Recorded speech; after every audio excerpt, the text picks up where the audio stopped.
Olá, amigos da TV Mundo Maior. Hoje nós vamos falar sobre a ditadura militar, de acordo com os ensinamentos da doutrina espírita. André, este ano de 2019 completou 55 anos da instauração da ditadura militar. Trata-se de uma data a ser comemorada? Em 2 de maio de 1945, as tropas russas tomavam Berlim. Praticamente ali encerrava-se a Segunda Guerra Mundial. E o povo alemão, que havia sofrido e sofrido muito nas mãos do Terceiro Reich, passou a sofrer e sofrer muito nas mãos das tropas russas.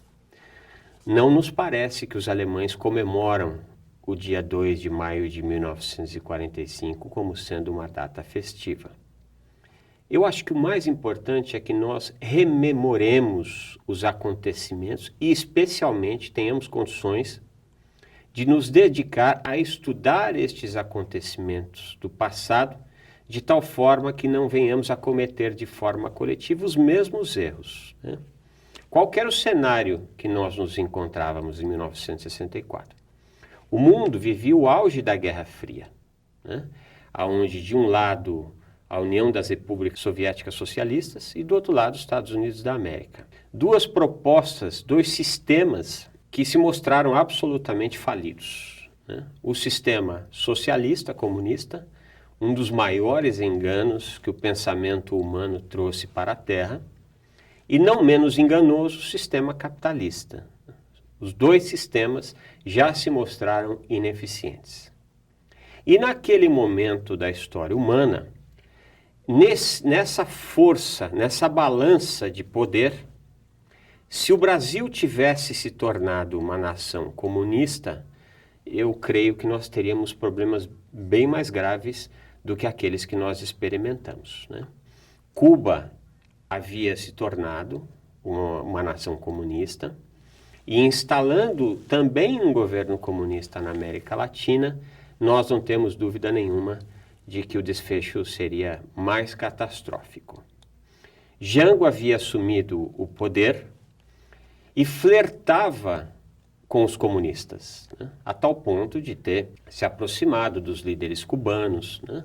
Às vésperas do grande movimento, Jango vai até os meios de imprensa, chama as criaturas para um comício e ali, entre outras coisas, ele instala um movimento de reforma agrária extremamente agressivo, né? Neste movimento, ele esperava tomar as terras às beiras das rodovias e outras terras e distribuir estas terras. E aí nós precisamos ir ao Livro dos Espíritos, Lei de Propriedade. As criaturas, elas têm o direito de gozarem dos usufrutos das propriedades que auferiram. Então, o que nós entendemos em O Livro dos Espíritos é que nada deve ser tomado de ninguém. E aí talvez alguém diga, mas há um grande desequilíbrio social. Então que não se tome as terras, mas que obrigue os proprietários destas terras a tornar estas terras produtivas ou então arquem com enormes impostos. E a partir disso, sendo estas terras produtivas, contratando os homens e mulheres do campo, dando emprego e rendimento a estes homens e mulheres do campo, você leva a equilíbrio social. Ou, a partir dos impostos destas terras improdutivas, você faz o bom uso desses recursos, dando condições de educação e de produtividade àquelas criaturas que estão em uma situação menos favorecida da sociedade. Mas não simplesmente tomando. A proposta do comunismo e do socialismo é de igualar a todos pela miséria, né? Nós percebemos que ao fim da União Soviética, os relatos graçam que o comunismo existia só para o povo. Os governantes estavam gozando vida de grandes capitalistas, né? Com poupudos recursos depositados na Suíça, vivendo do bom e do melhor, né? Então, ao lado dos dois sistemas falidos, né, ainda assim nos parece que era extremamente perigosa a aproximação de Jango com os comunistas, né? Mas daí a comemorarmos há uma distância enorme, porque pessoas foram assassinadas, pessoas foram torturadas, pessoas sumiram de seus parentes e hoje sequer sabemos aonde se encontram, que fim que foi dado a essas criaturas. Então trata-se de uma profunda ferida na alma brasileira e que não deveria ser aberta. Todas as vezes que nós nos encontramos em um processo, uma ferida, essa ferida ela é cuidada, ela é fechada, ali é aplicado medicamento, para que com o tempo essa cura se dê, né? Então nos parece de uma extrema falta de bom senso, nesse momento nós mexermos numa ferida que ainda não está curada, que ainda está infecta, né? Melhor seria que nos dediquemos a resolver os nossos graves problemas do que simplesmente comemorarmos algo que, mais uma vez fazendo a analogia ao que se deu na Segunda Guerra Mundial, não deve ser comemorado. Mas por que a espiritualidade permitiu que as coisas acontecessem da forma como se deu? Não se trata necessariamente de uma permissão, mas do mecanismo da lei de causa e efeito em ação, né? Como dissemos, se o Brasil, dado o seu tamanho, tivesse verdadeiramente se tornado uma pátria comunista, socialista, e é um risco que nós corremos, embora não dá para dizer que era um risco iminente, mas era um risco em curso, nós teríamos nessa balança um desequilíbrio, né? Então, muito provavelmente, as forças socialistas ganhariam na América do Sul, talvez, a maior potência comunista do hemisfério sul. Esta luta talvez nos tivesse levado a um patamar político, econômico, extremamente mais perigoso do que esse que experimentamos por outrora. E também é importante que levemos em consideração o suceder que se deu, os fatos que se desenrolaram. Logo após o irresponsável discurso de Jango, dias depois, nós tivemos a Marcha da Família com Deus pela Liberdade. E ali estavam envolvidos a sociedade organizada. Várias associações extremamente respeitadas estavam ali patrocinando essa marcha. E o que nós experimentamos? Algo muito parecido com o que nós estamos experimentando nesse momento. Parece que a história se repete. Um pouco antes de Jango, nós tínhamos um presidente, que era o Jânio, que era um presidente que gozava de bem pouca inteligência emocional, que eu acho que é algo que está se dando exatamente nesse momento, né? Também experimentamos naquele instante duas forças opositoras, né? Aqueles que se diziam à esquerda e que tinham verdadeira ojeriza por aqueles que estavam um pouco mais à direita, né? Então, para os da esquerda, o demônio era os que estavam à direita. E para os que estavam à direita, né, a Marcha da Família com Deus para a Liberdade, o demônio é quem estava na esquerda.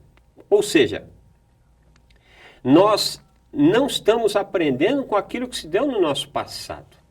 Se ao invés de ficarmos aqui, uns atacando os outros, em oposição às ideias do outro, se nós tivéssemos condições de nos sentarmos à mesa e discutirmos de fato aquilo que a direita pode fazer para a sociedade, aquilo que a esquerda pode fazer para a sociedade, e especialmente no centro, tendo condições de ouvir as ideias, os pensamentos, as propostas de resolução dos problemas humanos, de um lado e outro, se nós dessemos atenção a isso, nós não estaríamos correndo o risco que estamos correndo hoje em dia.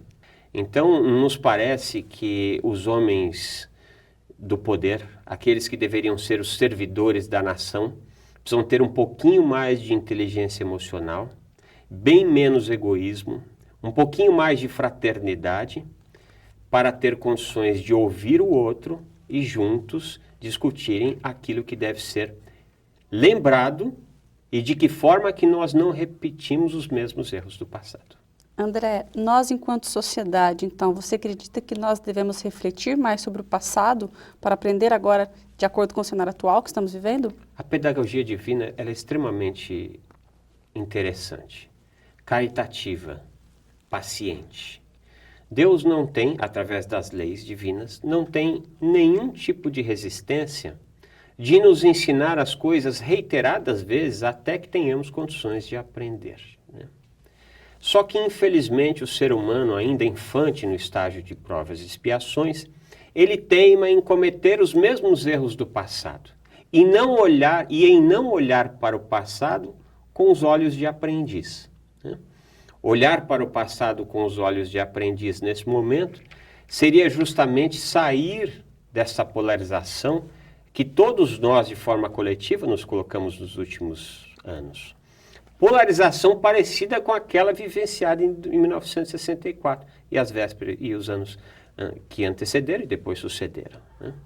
Então é extremamente importante que nós tenhamos um olhar para o passado de forma a entendermos o que deu errado naquela época e o que nós podemos acertar no dia de hoje. Não quero crer que nós corremos o risco da instalação de uma nova ditadura. A sociedade evoluiu. Os mecanismos internacionais hoje causam profundas dificuldades para regimes ditatoriais, algo que não se dava no passado, né? Estamos vendo o que está se dando na Venezuela, né? A Venezuela tem lá um ditador que cada vez mais as forças econômicas, especialmente, vão isolando aquela sociedade de tal forma que fique impossível governar, né? Então não acreditamos que isso pode se dar. Mas quanto tempo mais nós vamos perder discutindo direita contra esquerda, esquerda contra direita? Nós precisamos olhar para esse passado e aprender com ele. Muito obrigada, André. Nós que agradecemos. E você, qual é a sua opinião sobre o tema de hoje? Deixe seu comentário na nossa página do Facebook e também no nosso canal do YouTube. Muito obrigada e até a próxima!